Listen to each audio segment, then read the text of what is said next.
Glory to God the Father and Son Yeshua Messiah. John chapter 20. Resurrection of Christ.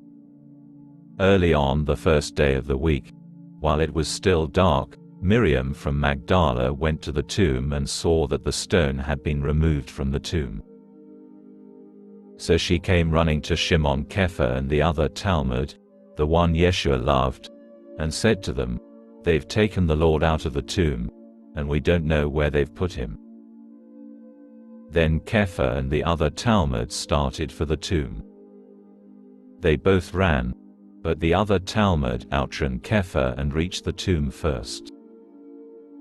Stooping down, he saw the linen burial sheets lying there but did not go in.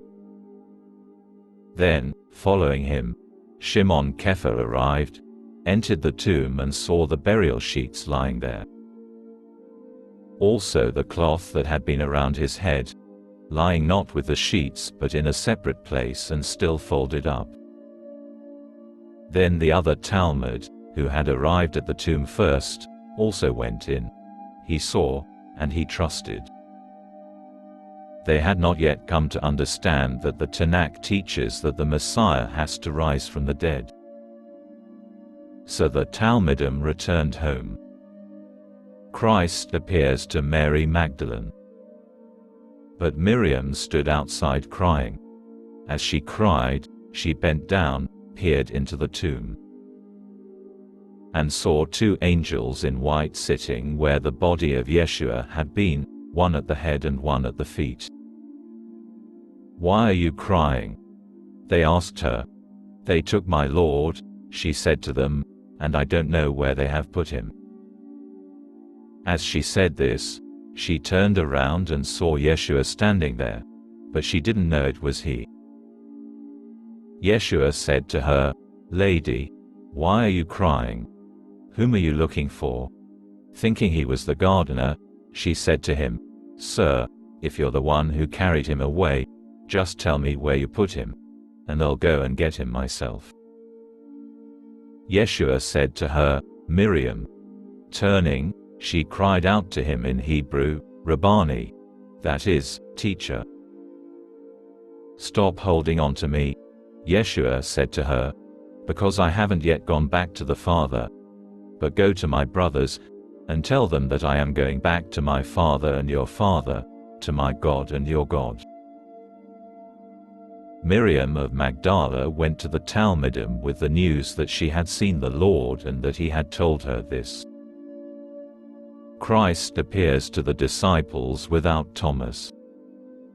In the evening that same day, the first day of the week, when the Talmudim were gathered together behind locked doors out of fear of the Judeans, Yeshua came, stood in the middle and said, "Shalom Aleichem."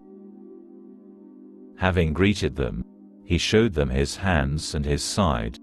The Talmudim were overjoyed to see the Lord.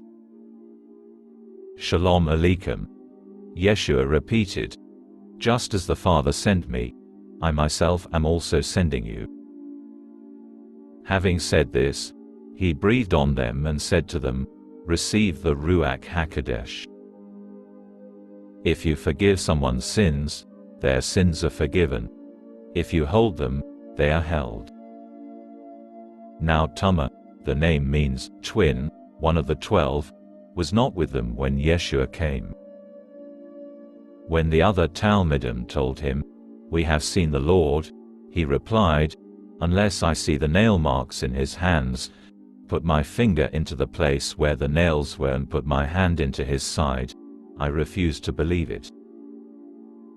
Christ appears to the disciples with Thomas. A week later his Talmudim were once more in the room, and this time Tuma was with them. Although the doors were locked, Yeshua came, stood among them and said, "Shalom Aleichem." Then he said to Tuma, "Put your finger here. Look at my hands, take your hand and put it into my side. Don't be lacking in trust, but have trust." Tuma answered him, "My Lord and my God." Yeshua said to him, "Have you trusted because you have seen me? How blessed are those who do not see, but trust anyway. Purpose of John.